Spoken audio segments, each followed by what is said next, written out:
Hello Horton 10 entrance එකේ ඉන්නේ. ඉතින් ඔයාලා මගේ කලින් වීඩියෝ එක බලන්න ඇති. අපි ආවා බෙලිහුල්ලොය අපුතලේ බොර්ලන්ද ඔහිය හරහා හෝටන් 10ට. එතනින් ටිකට් ගන්න තැනින් තමයි වීඩියෝ එක නැවැත්තුවේ.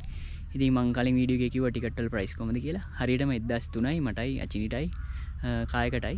එතකොට ඒගොල්ලෝ රිසිට් එකක් දෙනවා. ඒකේ ඔක්කොම විස්තර දාලා තිනවා මොනවටද charge උනේ කියන එක. ඉතින් දැන් ඇවිල්ලා මෙතන වොෂ්රූම් තියෙනවා. වොෂ්රූම් එකට ගිහිල්ලා කැන්ටින් එකකුත් තියෙනවා. මොනවා හරි කන්න කියලා බැලුවේ. මොනවා හරි කන්න කියලා හදද්දි ලස්සන ගෝණු සෙට් එකක් ඉන්නවා. මේ ෆොටෝස් ගන්න පුළුවන් එතන ඉඳලා. පාහිය ළඟමයි ගෝණු සෙට් එක ඉන්නේ. අපි බලමු ගිහිල්ලා ෆොටෝස් වීඩියෝස් ගන්න. මම ගන්න ෂෝට්ස්. එතකොට ෆොටෝස් ඔක්කොම දානවා Facebook, TikTok, Instagram. පහල ලින්ක්ස් තියෙනවා ෆලෝ කරන්න. ඒ වගේම channel එකට subscribe කරන්න. right. නියම climate එකද?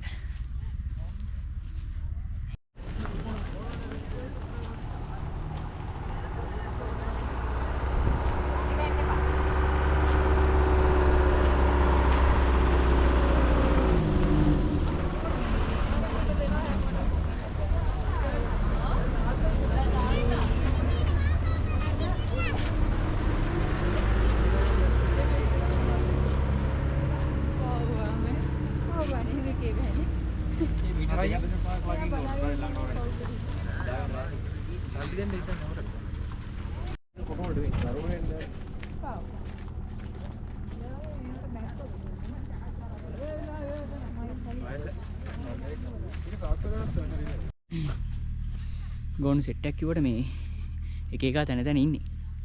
ඔයාලා දකින්න ඇති. හොඳ සයිස් ගෝණු සෙට් එකක්. බයත් නැහැ මේ කීලා මං හිතන්නේ කට්ටිය කැම දීලා. කැම දෙන්න එපා කියලා මේ ගහලා තියෙනවා හැමදේම. නමුත් ගොඩක් අය ඉතින් කැම දෙනවා.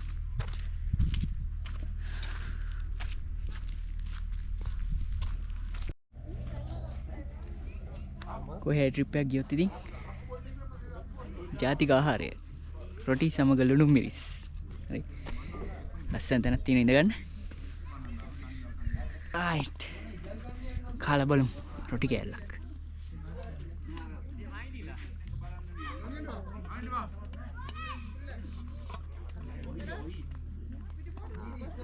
මේවා මේ මම හිතන්නේ පොල් රොටි නෙවෙයි. මේකට මාවෙනික වෙච්ච රොටියක්. என்ன ஆடி அடிக்கிறீங்களோ ஆடி அடிக்கிறீங்களோ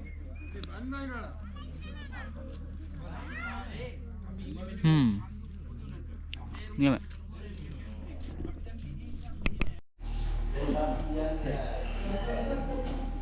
එන්ට්‍රන්ස් එක ළඟ මේ ටිකට් චෙක් කරනවා. ටිකට් චෙක් කරලා ඒගොල්ලෝ ඩීටේල්ස් ලියා ගන්නවා. අපේ ID numbers, එතකොට ගිය වෙලාව, කොහෙන්ද ආවේ කියන එක ඔක්කොම. ඉතින් එතනින් ඇතුල් වෙන තැන මේ පොඩි කෞතුකාගාරයක් වගේ තියෙනවා. ලස්සන ෆොටෝස්, එතකොට හෝටන් 10 ගැන විස්තර මේ අර මේ තියෙනවා. මේ වැදගත් තොරතුරු ගොඩක් තියෙනවා. මෙන්න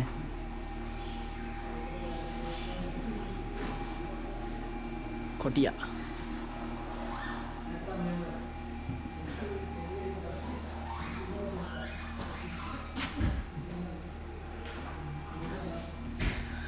ඉස්කෝල ළමයි එහෙම ගොඩක් මේ මැක් ඇවිල්ලා තියෙනවා. ඉතින් ඒගොල්ලන්ට මේ වගේ දේවල් ගොඩක් වැදගත්. ඒ ඉස්කෝල ළමයින්ට විතරක් නෙවෙයි අපිටත් ඉතින් මේවා වැදගත්. එන්න.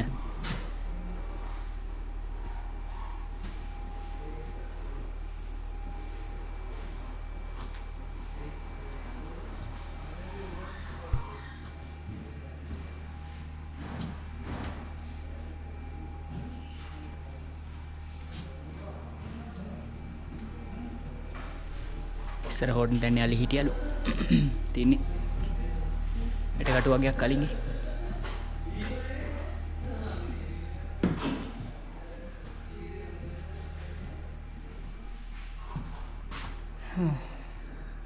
සමනල්ලුද සලඹයද?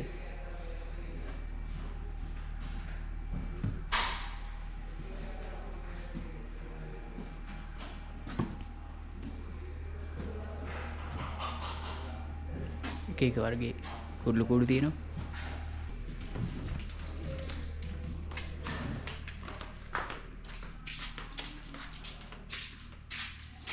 පොඩි ෂොප් එකක් තියෙනවා එක එක අයිටම් ගන්න. ජර්සි තියෙනවා, සෙනියර්ස් තියෙනවා, T-shirts, cap, ice cap, bottom තියෙනවා, ලස්සන ෆොටෝස් තියෙනවා, මග්ස් තියෙනවා.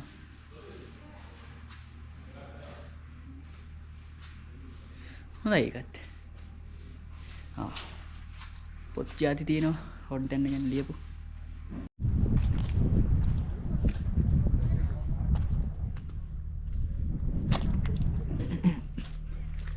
උදේ 6 ඉඳලා 2 වෙනකම් විතරයි ඕපන් කරලා තියෙන්නේ.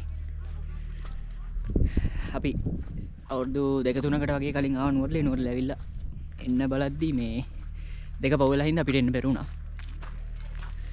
ඒ වලත් එනවා නා ඒක මතක තියාගන්න ටයිම් එක. මාර ලස්සන වතුර පාරක් ගලාගෙන යනවා. වතුර ක්ලීන්. බලන්න කොහොමද කියලා.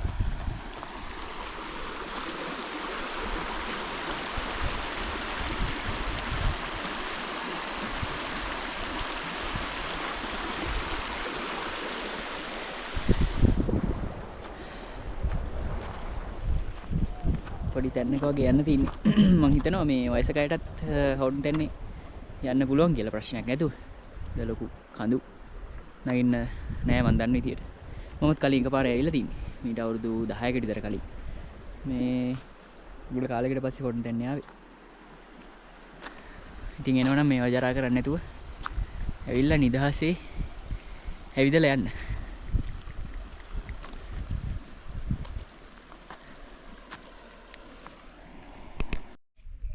හරි දැන් පාර දෙකට බෙදෙනවා. අපි ඇවිල්ලා තිනවා අයිහන්දියට. ඔයාලට බලන්න පුළුවන්. දකුණු පැත්තෙන් ගිහිල්ලා වම් පැත්තෙන් එන්නත් පුළුවන්. වම් පැත්තෙන් ගිහිල්ලා දකුණු පැත්තෙන් එන්නත් පුළුවන්. ඕනනම් යන පැත්තෙන්ම එන්නත් පුළුවන්. ඉතින් අපි ප්ලෑන් කළා වම් පැත්තෙන් ගිහිල්ලා දකුණු පැත්තෙන් එන්න. ඒ කියන්නේ මුලින්ම හම්බෙන්නේ පුංචි ලෝකාන්තය. ඊට පස්සේ ලෝකාන්තය, ඊට පස්සේ වේගස් ඇල්ල. පුංචි ලෝකාන්තය හම්බෙන්න කිලෝමීටර් 2.1ක් යන්න ඕනේ මෙතෙන් ඉඳලා. රයිට් අපි එන යමු ඉක්මනට.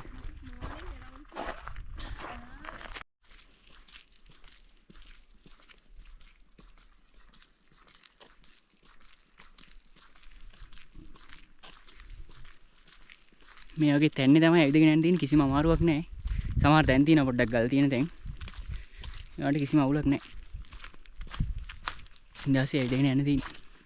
වයසක කෙනෙක්ට උනත් ඇවිල්ලා යන්න පුළුවන්. අද ටිකක් සෙනගත් අඩුයි. සෙනසුරාදා දවසක් වුණාට මං හිතන්නේ ඊයේ සතියේ ලොං වීකෙන්ඩ් එකකින්ද මේ ඔක්කොම ඇවිල්ලා යන්නේ නැති. ඒකත් හොඳයි නිදහසේ ඇවිල්ලා යන්න පුළුවන්.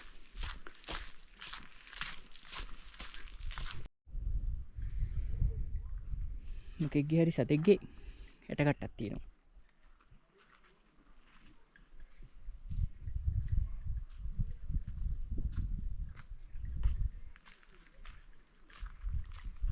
ටිකක් ලොකු ඇටකට්ටක්. හිතන්නේ ගෝනෙක්ගේ මුවෙක්ගේ වගේ වෙන්නේ නැති.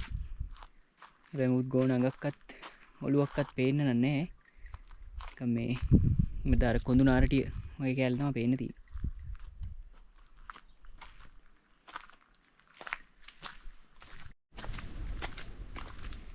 හරි කිලෝමීටර් 1.5ක් වගේ ඉද්දි මේ ටොයිලට් තියෙනවා මෙතන. එතකොට ටැප් එකක් තියෙනවා නම් වතුර ගන්න බොන වතුර. ටොයිලට් එක කොහොමද කියලා දන්නේ නැහැ. මේ ගියේ නෑ පැත්තට පොඩ්ඩක් හැරිලා යන්න ඕනේ. හරි දැන් අපි ආවා මිනි වර්ල්ඩ්ස් එන්ඩ්. කියන අපි ඉක්මනට ඇවිල්ලා. එන්න ලේසි. විනාඩි 10ක් 15 පරිම විනාඩි 15ක් වගේ යනවා. ලස්සන.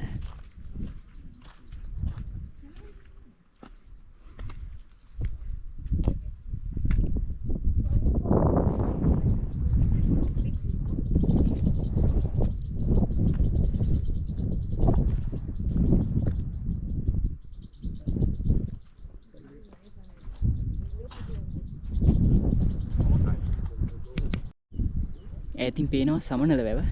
එතන පල්ලෙහායි.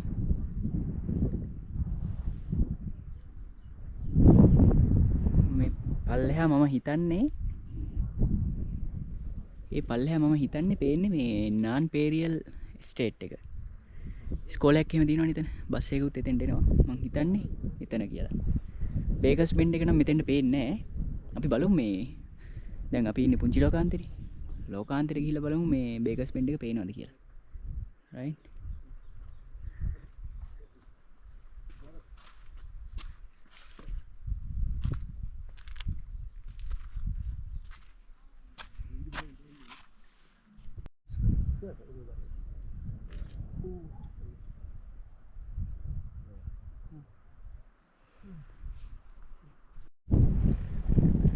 පුංචි ලෝකාන්තේ ඉඳලා කිලෝමීටර් 1මාරක් යන්න ඕනේ ලෝකාන්තෙට.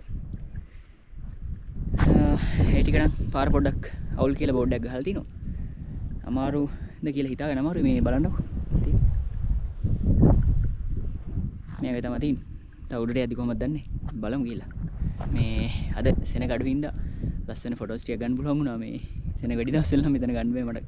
මතකයි කලින් පාර ඇවිල්ලා අපිට ෆොටෝස් ගන්න බැරි වුණා. මොකද සෙනග ඇවිල්ලා පොර ගන්නවා මේ ෆොටෝස් ගන්න. right?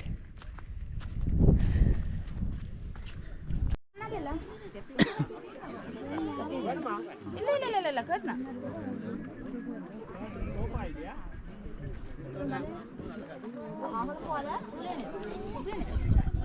ලෝකාන්තයට ආවා. පට්ට සෙනගක් ඉන්නේ. පුංචි ලෝකාන්තේ වගේම තමයි view එක. මේ සමනල වෙන නම් පොඩ්ඩක් වැඩියෙන් ලස්සනට පේනවා මෙතෙන්ට. බලන්න.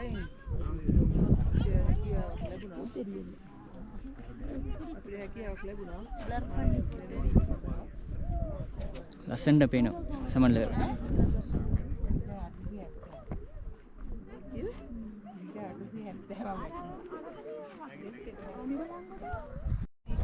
ඇත්ත මේ ගැලවෙම හරියටයි තමයි මේ.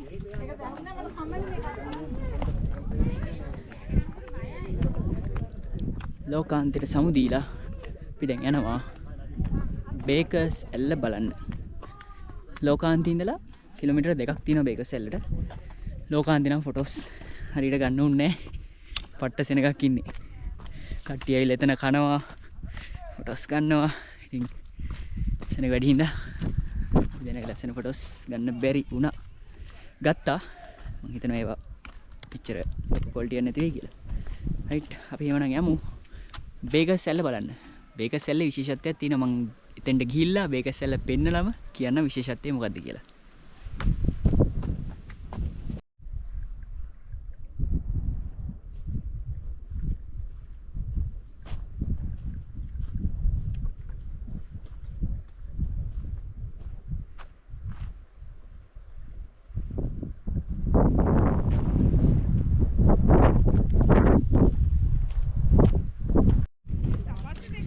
හොන්තෙන් ලස්සන ලී පාලමක් තියෙනවා.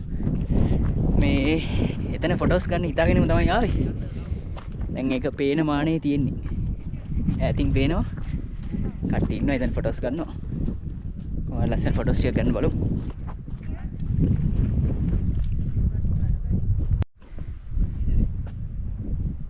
මේක තමයි පාලම. මං කලින් එද්දි මේක ලී පාලමක්.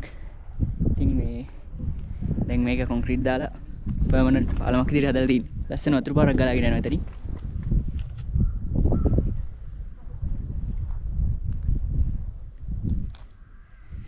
රිසිදු වතුර පාරක්. හරි. අපි යමු බේකර්ස් ඇල්ල බලන්න. ලස්සනට මල් වෙවිලා. මම දන්නේ මොනවද කියලා මේ මල්. දන්න කෙනෙක් ඉන්නවනම් පල්ලෙහින් කමෙන්ට් එකක් දාන්න. බලන්න ලස්සන රතු පාට මල් වෙවිලා.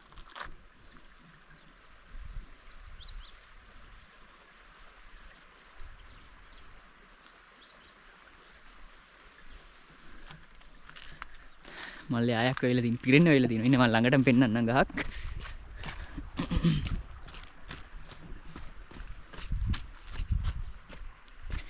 මෙන්න තියෙනවා.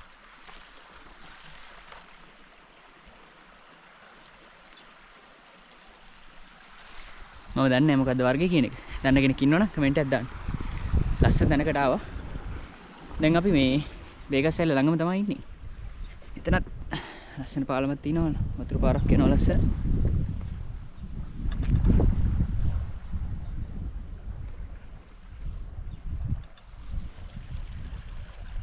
වැස්සක් වගේ තියෙනවා මේ ඉක්මනට යනවා ඒකින්ද.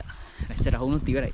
කුඩයක්වත් ගෙනාවේ නැහැ. රේන්කෝට් එකක්වත් කුඩයක්වත් රේන්කෝට් එකක්වත් මුකුත් ගෙනාවේ නැහැ. ඒකින්ද ඉක්මනට යන්න ඕනේ.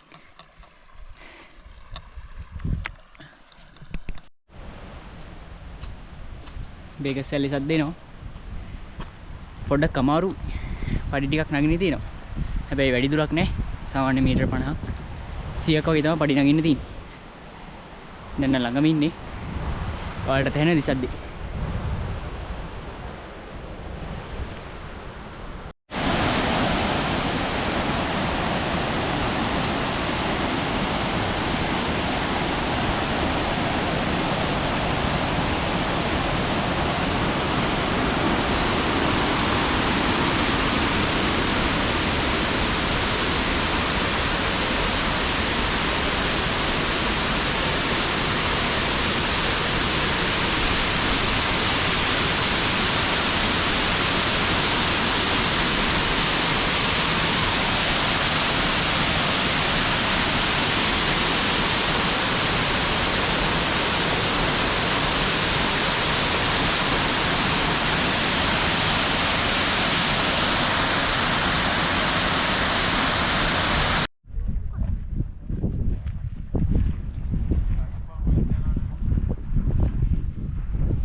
හරි පැය 3ක ගමනක් ආයිත් අපි පාරවල් දෙක බෙදෙන තැනට ආවා. ඉතින්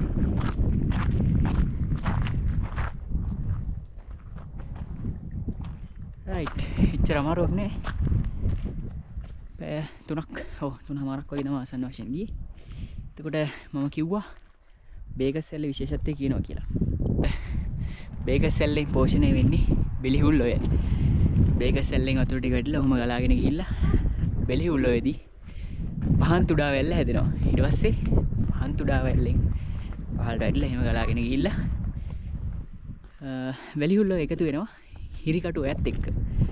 හිරිකටු ඔයත් එක්ක එකතු වෙලා ගිහිල්ලා වැටෙනවා සමනල වැවට. ඊට පස්සේ සමනල වැවෙන් එළියට යන වතුර ටික ගිහිල්ලා වැටෙනවා උඩවලව ජලාශයට. උඩවලව ජලාශයෙන් වතුර ටික එළියට ගිහිල්ලා මාතරින් මුහුදට වැටෙනවා. ඒ මුහුදට වැටෙන්නේ වලවේ ගඟ විදියට. රයිට්. ඔක තමයි මට කියන්න ඕනේ උනේ. මමත් මේ මැප් එකෙන් බලලා තමයි මේ ඔක ඉගෙන ගත්තේ. මම මොන හරි වැරදි දෙයක් කිව්වනම් පහල කමෙන්ට් එකක් දාන්න. රයිට්. එහෙමනම් ඊළඟ වීඩියෝ එක කොහේ වෙයිද කියලා දන්නේ නැහැ. ගොඩක් වෙලාවට අපි නවතින්න යන හොටෙල් එක වෙයි. අපි ලස්සන හොටෙල් එකක් බුක් කරලා තියෙනවා booking.com එකෙන්. නුවරඑළිය ටවුන් එකේ ඉඳලා කිලෝමීටර් 7ක් වගේ ගම්පොළ පාරේ යන්න ඕනේ. ඒ හොටෙල් එකේ රිවිව් එකක් වෙයි ගොඩක් වෙලාවට ඊළඟ වීඩියෝ එක. රයිට්. දන්නේ නැහැ කොහොම වෙයිද කියලා. කොහොම නමුත් එහෙමනම් මම සමු ගන්නවා හෝර්න් තැන්නේ සිට. ජය වේවා.